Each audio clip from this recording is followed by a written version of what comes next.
أعوذ بالله من الشيطان الرجيم. بسم الله الرحمن الرحيم. وما خلقت الجن والإنس إلا ليعبدون ما أريد منهم من رزق وما أريد أن يطعمون إن الله هو الرزاق ذو القوة المتين. پیش خدمت ہے شرح کتاب-ut-Tawheed لفضیلۃ الشیخ عبداللہ ناصر رحمانی حافظہ اللہ. وعن حذيفة رضي الله عنه عن النبي صلى الله عليه وسلم قال: لا تقولوا ما شاء الله وشاء فلان ولكن قولوا ما شاء الله ثم شاء فلان.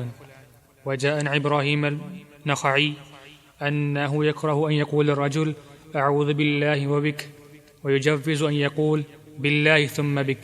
قال: ويقول لولا الله ثم فلان ولا تقولوا لولا الله وفلان.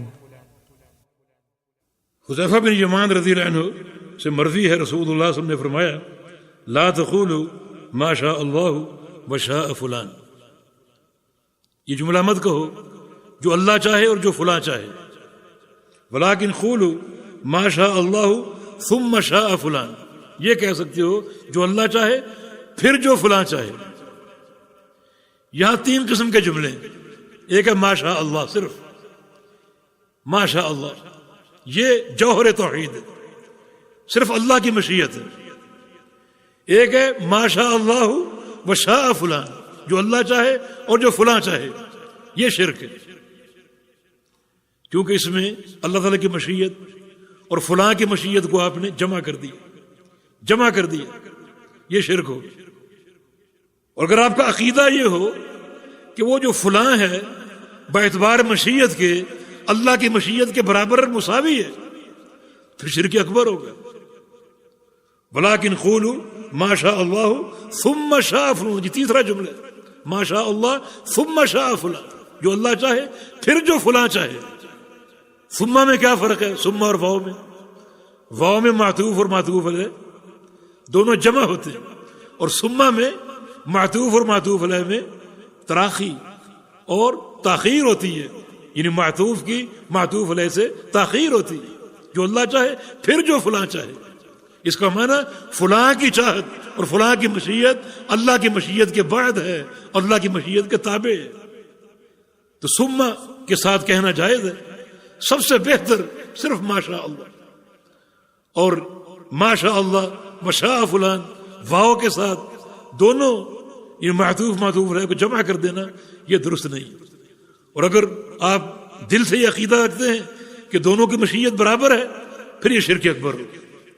ابراہیم نخعی رحمہ اللہ علماء تابعین میں سے ہیں، انہ یکرہ ان یقول الرجل اعوذ باللہ وبک. وہ اس بات کو ناپسند قرار دیتے تھے اور حرام قرار دیتے تھے کہ آدمی یوں کہے اعوذ باللہ وبک، پناہ چاہتا ہوں اللہ کی اور آپ کی، اور کے ساتھ. یہاں بھی واو ہے عطف کی جو معطوف علیہ کو جمع کر رہی ہے ایک مساوی حیثیت کے ساتھ. یہ شرک ہے. وَيَجُوزُ أَن يَقُولَ بِاللَّهِ ثُمَّ بِكَ. فرماتے ہیں کہ یوں کہہ سکتا ہے، جب ویسے بھی جائز ہے، وہ جائز قرار دیتے تھے یوں کہنا باللہ ثم بک، کہ پناہ چاہتا ہوں اللہ تعالیٰ کی پھر آپ کی. تو پھر کے ساتھ تراخی آ جائے گی اور جو مساوی حیثیت ختم ہو جائے گی، اور یہ بات واضح ہو جائے گی کہ آپ کی پناہ جو ہے وہ اللہ کی پناہ کے بعد ہے، اللہ کی پناہ کے تابع ہے. قال ویقول، ابراہیم فرماتے ہیں کہ لولا اللہ ثم فلان کہے، اگر اللہ نہ ہوتا اور فلاں نہ ہوتا. یوں مت کہو لولا اللہ و فلان، اللہ نہ ہوتا اور فلاں نہ ہوتا. یوں کہو کہ اللہ نہ ہوتا پھر فلاں نہ ہوتا. پھر کے ساتھ جو ہے وہ تاخیر اور تراخی ظاہر کرو، تاکہ یہ بات واضح ہو جائے کہ فلاں جو ہے اس کا کردار اللہ کے عمل اور اس کے فعل کے تابع ہے اور اس کے بعد ہے. اللہ پاک مجھے اور آپ کو توحید کی اصلاح کی اور توحید کے صحیح فہم کی توفیق عطا فرما دے. ہمارے قلوب کو خالص توحید سے معطر اور منور فرما دے. ہمارے اعمال کو اللہ تعالی توحید کے رنگ سے منور فرما دے اور ہم کو اپنے پیارے پیغمبر کی محبت اور آپ کی سنت کی اتباع کی توفیق عطا فرما دے. اقول قولی هذا واستغفر الله لي ولكم واخر دعوانا ان الحمد لله رب العالمين. قال تعالی وتعاونوا علی البر والتقوی، بھلائی اور تقوی کے کاموں میں معاون بنے. ہمارے واٹس ایپ کا نمبر 0097334124647. ہمارے فیس بک صفحہ کا عنوان URDUEDUCLIP. ہمارے یوٹیوب چینل کا عنوان URDUEDUCLIP. على البر والتقوى ولا تعاونوا على الإثم والعدوان واتقوا الله إن الله شديد العقاب.